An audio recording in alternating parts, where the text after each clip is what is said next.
Assalamualaikum warahmatullahi wabarakatuh. Bismillahirrahmanirrahim. Alhamdulillahirabbil alamin. Wassalatu wassalamu ala asyrafil anbiya'i wal mursalin sayyidina wa maulana Muhammadin wa ala alihi washabihi ajmain. Amma ba'd. Adik-adik kelas 7 yang saya cintai, mari kita teruskan setelah kajian surat Al-Fatihah, surat An-Nas. Kenapa surat An-Nas? Karena apa? Al-Fatihah itu pembuka dari Al-Quran semuanya ini. Nah, kenapa nggak diteruskan dengan surat Al-Baqarah? Nah, itu kalau dalam sanad tartilan Al-Quran, itu biasanya kalau tartilan Al-Fatihah baru juz amma. Karena apa? Juz amma itu yang sulit. Setelah juz amma baru juz 1, juz 2, 3, 4, dan seterusnya. Untuk itu kajian tafsir ini saya samakan dengan tartilan surat Fatihah dan Al-Quran. Mari kita baca. A'udzu billahi minasyaitonir rajim. Bismillahirrahmanirrahim. Qul a'udzu birabbin nas, malikin nas, ilahin nas, min syarril waswasil khannas, alladzi yuwaswisu fi sudurin nas, minal jinnati wan nas. Mari kita artikan dengan ala pesantren, yaitu bahasa Jawa. Bismillahirrahmanirrahim. Qul dawa surah Muhammad, a'udzu nyuwun pangreksa sapa ingsun birabbin nasi klan pangerane menungso. Qul dawa surah Muhammad, a'udzu nyuwun pangreksa sapa ingsun birabbin nasi klan pangerane menungso, tegese Gusti Allah. Sifate pangeran malikin nasi kang milii utawa ngrajai pira-pira menungso, kang dadi rajane, kang duweni menungso. Jadi Malik itu raja sing duweni, sing menguasai.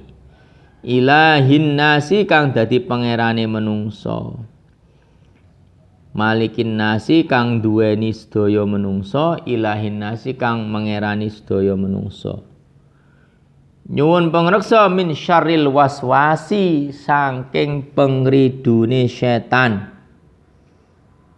kang ganggu, saking pengridune setan. Pengridu itu gangguan. Al khannasi kang delik, min syarril waswasi, saking pengridune setan. Al khannasi kang delik, alladzi kang yuwaswisu kang ridu sapa ladzi fi sudurin nasi ing dalam pira-pira dodone menungso. Alladzi kang yuwaswisu kang ridu sapa ladzi fi sudurin nasi ing dalam pira-pira dodone menungso. Lah, gangguane setan mau minal jinnati, saking golongan jin, wan nasi lan golongan menungso. Minal jinna min syarril waswasil alladzi yuwaswisu fi sudurin nas, minal jinnati wan nas. Nah, surat An-Nas ini adalah diturunkan di Mekah. Ada yang mengatakan di Madinah. Jumlahnya ada 6 ayat. Lah, jumlahnya ada apa? 6 ayat. Tapi yang jelas ada 7 dengan bismillahnya. Minal jinnati wan nas. Dan 6 ayat ini diturunkan di Madinah tahun 7 Hijriah. Jadi surat An-Nas diturunkan di Madinah pada tahun 7 Hijriah. Loh, kenapa surat An-Nas ini ada 6 ayat?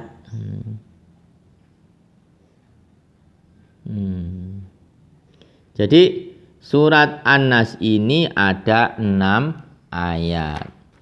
Sedangkan surat Al-Falaq ada 5 ayat. Qul a'udzu birabbil falaq min syarri ma khalaq wa min syarri ghasiqin idza waqab wa min syarri nafasati fil 'uqad wa min syarri hasidin idza hasad. 5. La qul a'udzu birabbin nas. 6. Qul a'udzu birabbin nas malikin nas ilahin nas min syarri waswasil khannas alladzi waswisu fi sudurin nas minal jinnati wan nas. Lah 6 ayat ditambah 5 ayat berapa? 11. Nah, surat An-Nas ini turun ketika Rasulullah Shallallahu Alaihi Wasallam disantet atau disihir oleh penyihir perempuan di Madinah. Bayangkan, Rasulullah aja mempan disantet, disihir, apalagi kita kalian. Makanya kita sebelum tidur harus baca Qul a'udzu birabbin nas. Lah, jumlah barang yang dikirim oleh penyihir tadi ada berapa? Ada 11. Berupa jarum, paku, berupa silet, berupa berbagai macam benda logam itu, rambut, itu dibundeli ada 11. Makanya surat An-Nas ini ada 6, Al-Falaq ada 5, berarti 11. Jadi ikatan-ikatan untuk mensihir ini ada 11.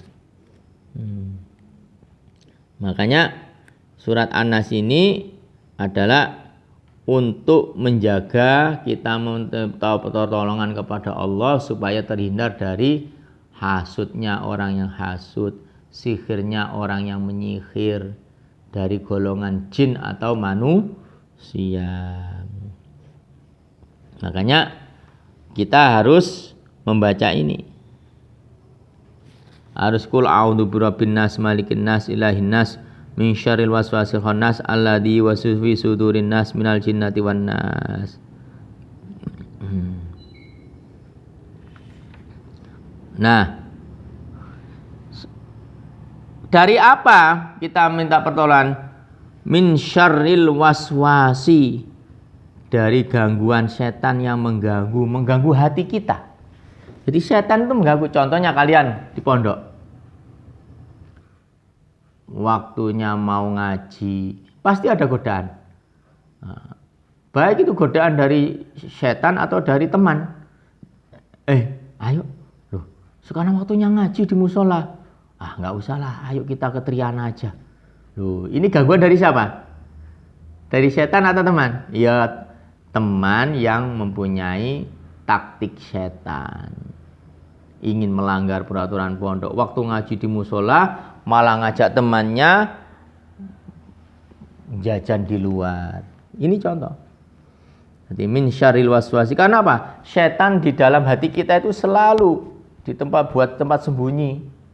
Hati kita itu ibaratnya gini ya. Nah, ini setan masuk ke sini, sembunyi di sini, di sini, dan selalu mengganggu kita. Contoh kalian sudah di pondok, sudah mantep ingin belajar, sudah mantep ingin mondok memperdalam ilmu kitab dan ilmu Al-Quran. Tapi di tengah perjalanan ada godaan. Wah, nek ngene alung boyong wae rek.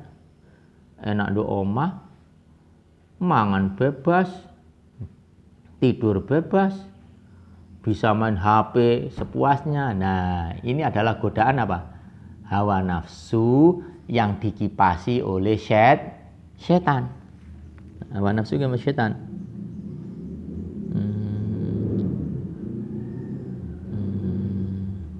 Makanya orang yang beriman itu selalu membaca surat ini. Qul a'udzu birabbin nas malikin nas ilahin nas min syarril waswasil khannas alladzi waswisu fi sudurin nas minal jin syaitan wan nas. Nah, setan itu bersembunyi dekat hati kita itu gimana caranya? Setan itu mempunyai belalai, kayak belalai gajah gitu loh. Mempunyai belalai. Nah, belalai ini selalu ditempelkan ke hati kita. Kalau kita lupa, lalai, takut, cemas, sedih, terlalu gembira, itu setan kesempatan untuk masuk.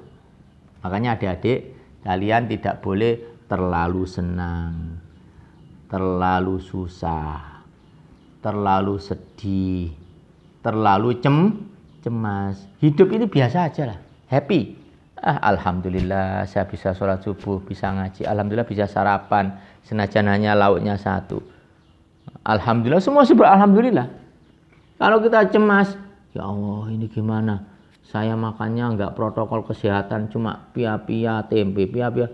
Gimana bisa kuat imun saya melawan corona? Nah ini kalian apa? Cemas. Kalau kalian cemas, malah mudah kemasukan setan, mudah kemasukan penyakit. Jadi hakikatnya penyakit itu yang membawa juga setan. Dikala kita cemas, susah, makanya ala bidzikrillahi tatmainnul qulub. Hanya ingat kepada Allah, hati kita menjadi tenang. Kalau hati kita tenang, tubuh kita menjadi sehat. Makanya godaan setan itu selalu mengikuti dengan hati kita. Jadi setan itu mempunyai belalai. Kalau kita lupa langsung dimasukkan ke dalam hati kita. Disitulah kita terpengaruh. Makanya orang itu kalau marah, kalau sedih, kalau susah, cemas, gembira sangat, ini mudah disusupi oleh hawa nafsu setan.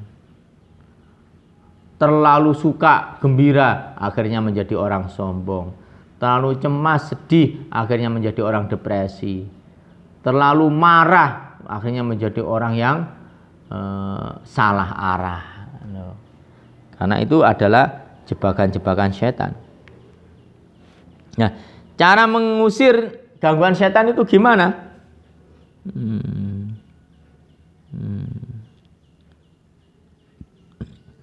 Ya kita membaca zikir ini, qul a'udzu birabbin nas, malikin nas, ilahin nas, min syarril waswasil khannas, alladzi waswisu fi sudurin nas, minal jinnati wan nas. Nah ini.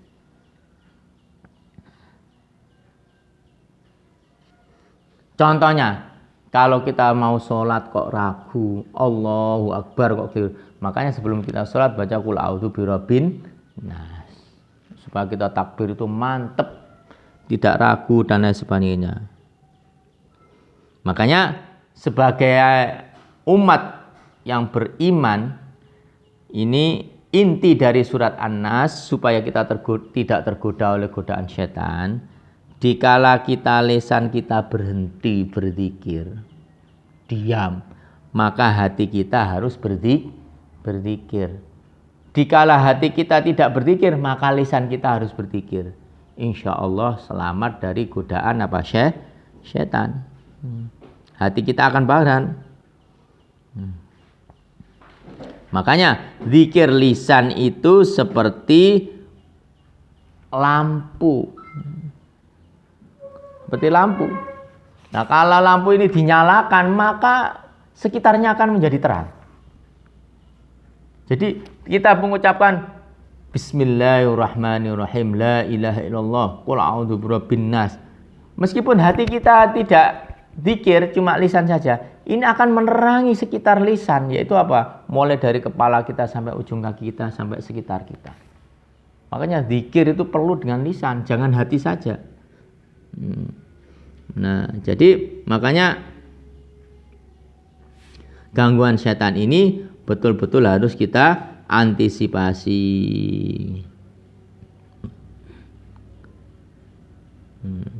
Makanya ini perlu kita teladani. Karena apa? Yang mengganggu kita itu ada dua, setan jin dan setan manusia. Kalau setan jin jelas mengganggu hati kita. Nah, yang sulit itu setan manusia. Contoh kecil aja, ayo kita ke kafe, nggak jadi ya. Saya mau ke masjid sholat isya.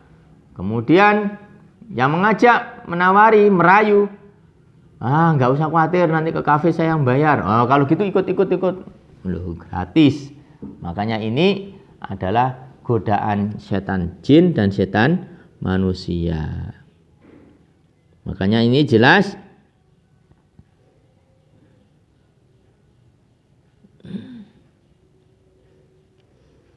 surat An-Nas ini betul-betul, makanya kemarin Al-Fatihah diawali dengan ba. Nah, ba. Lah, terakhir dari Quran kul a'udzu birabbin nas diakhiri dengan sin minal jinnati wan nas. Jadi Al-Qur'an itu kalau kita buka huruf pertama itu ba, huruf terakhir sin. Kalau dibaca bas, bas itu artinya apa? Tamma. Sempurna. Jadi kalau sudah sempurna sudah beres semua. Kalau sudah sempurna apa? Beres. Makanya ini kita kalau sebelum tidur baca Al-Fatihah, Qul a'udzu birabbin nas, itu sama dengan pahalanya menghatamkan atau sedekah kepada seluruh orang sedunia. Makanya sebelum tidur baca Qul huwallahu ahad 3 kali, Qul a'udzu birabbil falaq 3 kali, Qul a'udzu birabbin nas 3 kali. Itu pahalanya sama dengan memberi makan orang sedunia, anak yatim sedunia. Cukup sekian. Nanti kita lanjutkan kajian berikutnya yaitu surat Al-Falaq. Jangan lupa adik-adik surat An-Nas dibaca ya, supaya kalian tidak mudah menjadi kesurupan atau bimbang, ragu. Hidup kalian akan menjadi tenang. Cukup sekian. Assalamualaikum warahmatullahi wabarakatuh.